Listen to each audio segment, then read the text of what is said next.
You made one order, and somehow 3 packages arrived over 3 different days from Poland, Germany, and what appears to be a warehouse district outside of Rotterdam that doesn't technically exist on any map. Nobody warned you, nobody apologized. And the tracking number? It updated exactly once to say in transit, and then entered a spiritual journey on its own. This isn't an accident, this is a modern e-commerce, and once you understand how it actually works, you'll never look at the shopping cart the same way again. Welcome back to WebshopSavvy, where we help you shop smarter, safer, and with fewer regrets. Let's start with something that's going to feel slightly uncomfortable.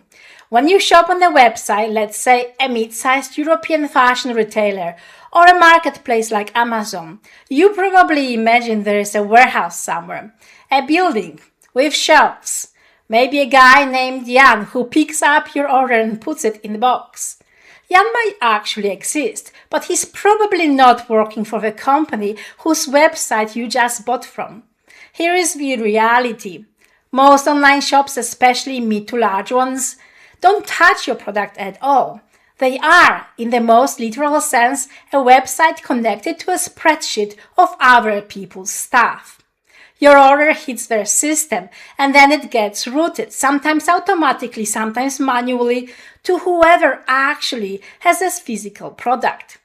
That could be a brand's own warehouse in another country, a third-party logistic company called 3PL that stores goods for dozens of different brands at once, a marketplace seller who happens to be fulfilling through their own garage in Łódź, Poland, or in some cases directly from a manufacturer in China who ships you with a fake European return address printed on the label. None of this is illegal. Most of it is disclosed, technically, somewhere in the terms and conditions that no human being reads voluntarily. But it explains a lot. So why does your single order arrive in pieces? Because you didn't buy one thing from one place. You bought 3 things that happened to live in 3 different locations, sold under one brand name or one marketplace umbrella. This is especially common in 2 scenarios. Scenario 1, marketplace orders. On Amazon or Zalando or any major marketplace, individual products are often sold by different sellers or fulfilled from different warehouses, even when they appear on the same page in the same cart and are paid for in a single transaction. The marketplace is essentially a shopping mall pretending to be a shop. Scenario 2, multi-brand retailers. A store that sells clothing, accessories, and home goods might source those from 5 different suppliers across Europe. When you buy a lamp, a cushion, and a scented candle in one checkout, those items may ship from 3 separate warehouses with 3 separate couriers on 3 separate days. The webshop's job in this model is marketing and payment processing. Logistics is someone else's problem, and by extension, your problem when something goes wrong. Here is when it gets interesting, and by interesting I mean slightly annoying on your behalf. Returns. When your order comes in 3 boxes, your return doesn't go back to one place.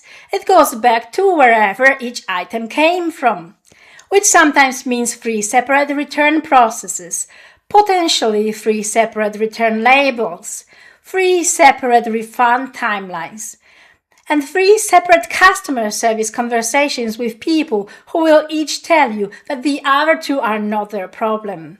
Some retailers have gotten better at this. They'll accept everything back to one central address and sort it themselves. But many haven't.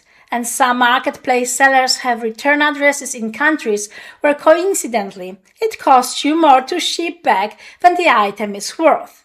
That's not a coincidence, that's a business model. There's also the question of who you're actually in contract with. You paid the marketplace, but the seller is a third party. The EU Consumer Rights Framework, specifically the Consumer Rights Directive, does actually protect you here. The marketplace is increasingly being held responsible for the overall transaction, but enforcing that takes effort most people don't bother with. Now, some of you will have heard of dropshipping, where a seller lists products they don't own, and when you buy, they order from a supplier who ships directly to you. Usually from China, usually taking 2 to 6 weeks, usually arriving slightly different from the photo.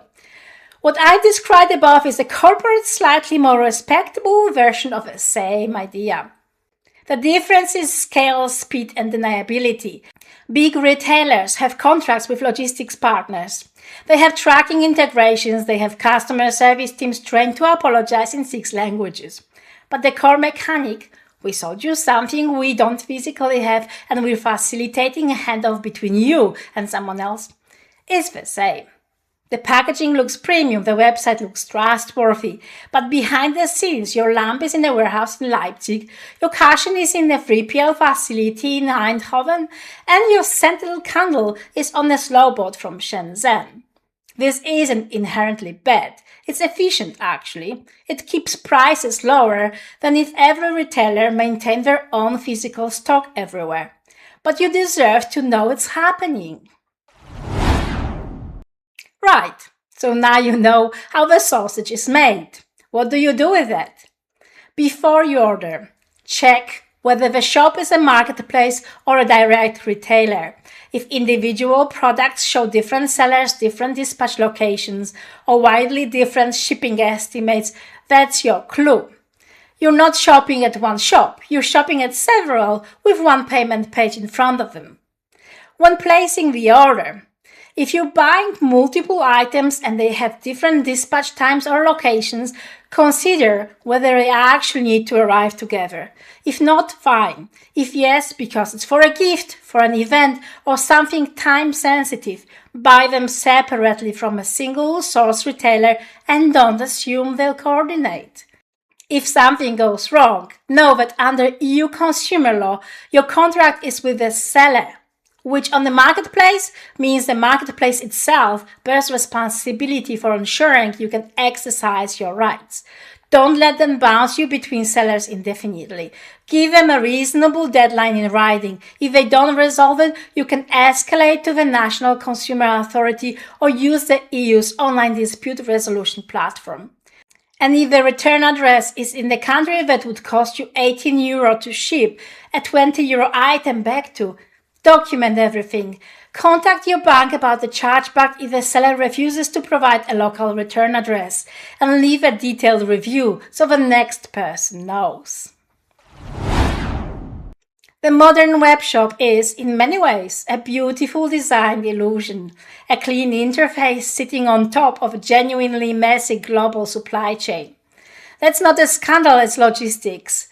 But it does mean that as a consumer, you're interacting with a system that has more moving parts than anyone tells you about. 3 boxes, 3 countries, 1 order. Now you know why. If this episode was useful, subscribe to WebshopSavvy. This is exactly what we do here. Practical consumer knowledge for European shoppers without the jargon. I'll see you in the next episode, and until then, stay safe and have a wonderful day ahead.